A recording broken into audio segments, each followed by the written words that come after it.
Fala pessoal, eu sou o Daniel aqui da Taberna Geek e o vídeo de hoje é uma análise do último episódio da primeira temporada de A Roda do Tempo. Nesse vídeo estarei conversando um pouco sobre a temporada em si e também, claramente, sobre esse oitavo episódio como foco. Mas antes disso, eu tenho que conversar com vocês, pois sempre antes de fazer as análises, eu tento buscar informações nos grupos da série para entender um pouco do lado da galera que leram os livros. Isso é importante para entender esse universo.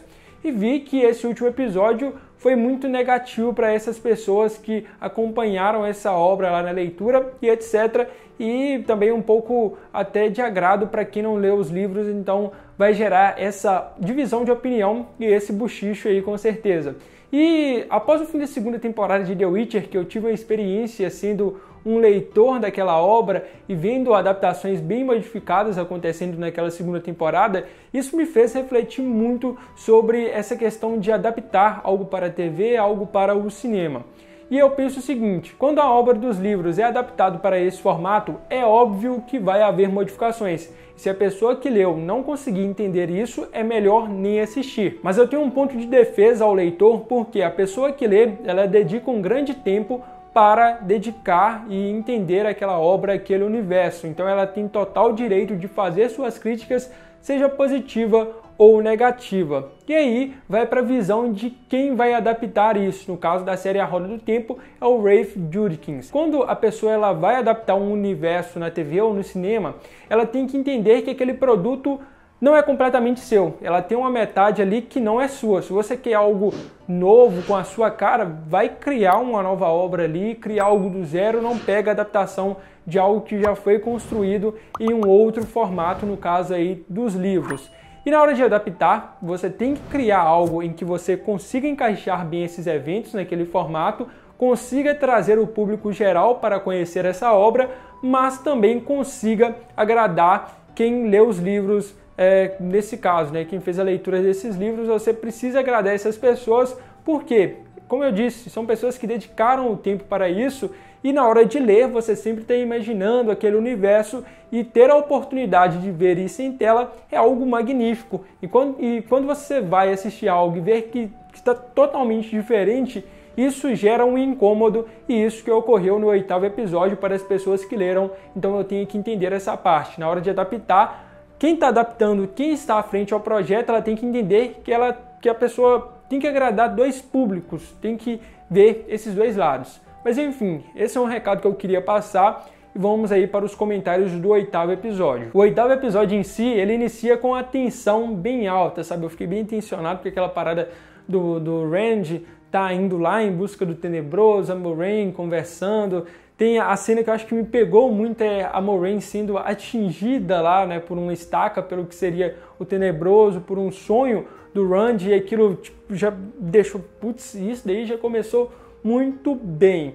E o prosseguimento, a fluidez do episódio, senti que o episódio foi fluido, até porque o diretor do episódio 8 foi o mesmo diretor do episódio 7, que foi, para mim, o melhor da temporada. Então, assim, na questão de direção, de saber fazer os cortes e conduzir toda aquela história, o diretor soube muito bem nos dois episódios em que ele trabalhou. Nas análises passadas, eu recebia muitos comentários do tipo, olha, as Aes Sedais é mais interessante, eu gostei desses arcos, por que você está dando uma crítica, aquilo? E eu sempre falava, olha, as Aes Sedais elas tendem a ser mais interessantes nos episódios que passaram porque elas foram mais trabalhadas nesse início. E a galera de Dois Rios sempre estava sendo deixados de lado. E nesses episódios finais eles foram mais trabalhados e praticamente se tornaram mais interessantes. Nesse caso, eu estou falando a minha opinião, mas creio que para o público geral começou a criar um pouco de empatia para alguns personagens por conta desse tempo maior de tela deles. E isso aconteceu nesse episódio também, onde o foco total, na maioria das vezes, foram para esse pessoal. Só que, além desses pontos positivos, eu vi que o ponto negativo desse último episódio foi não saber trabalhar com total força e o que deveria ser feito nesse arco final. Isso começa com o Rand, o dragão renascido. Por toda a temporada perdurou a ideia de, olha, quem que é o dragão renascido? É um ser muito forte, poderoso, que vai derrotar o Tenebroso. Então isso criou na mente das pessoas a ideia de que o dragão renascido, na hora que ele realmente despertasse para as telas, tornaria algo muito mais emocionante, bem mais pegado, mostraria ali uma sessão de poder. Então aquela sequência final entre o Rand e o Tenebroso foi algo que meio assim, tipo queria algo mais, eu queria uma cena de ação mais elaborada, algo mais pegado ali, a demonstração de força do que é o dragão renascido perante ao Tenebroso e o que é o Tenebroso, e aquilo ficou meio nos panos quentes, bem morno, sem muita coisa. Então assim, creio que para as pessoas que esperavam ver um dragão renascido grandioso, o ser mais poderoso, né, que teoricamente canaliza o poder único, a gente gostaria de ver uma demonstração maior do que foi isso.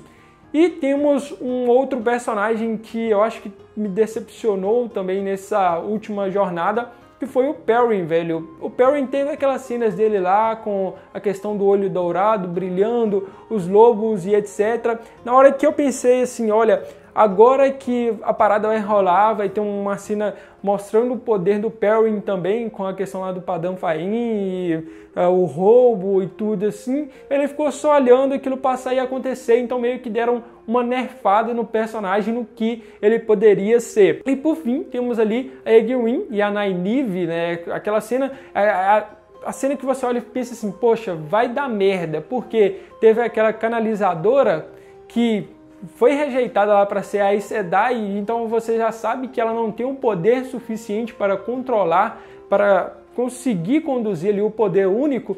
Então na hora que ela decide canalizar o poder de todas assim para ela, né, fazer aquela união, não sei, a galera dos livros aí saber explicar melhor. E eu vendo ali a Nynaeve e a Egwene, que tem grandes poderes, eu pensei assim, essa é aquela cena que a gente já sabe que vai dar ruim no final. Acabou acontecendo, mas teve a questão lá da Egwene curando e etc. Então o que faltou foi uma explosão maior, uma questão de maior emoção, de mais acontecimentos, de umas cenas mais pesadas ali rolando, uma batalha final ali realmente acontecendo, porque teoricamente ao decorrer, no início, assim, na verdade, do episódio, ao decorrer da batalha, sempre foi lidada ali como uma batalha final, apesar que no final do episódio a gente acaba descobrindo que não é a batalha final. Então, por todos aqueles acontecimentos que deram a entender, pelo menos para aqueles personagens que estavam ali na batalha, vendo aquilo como uma batalha final e na tela não parecia uma batalha final, foi meio que broxante nesse sentido aí. E tem também a questão do Mat lá, que mostra ele talvez sendo ali um membro das sombras, do lado do Tenebroso,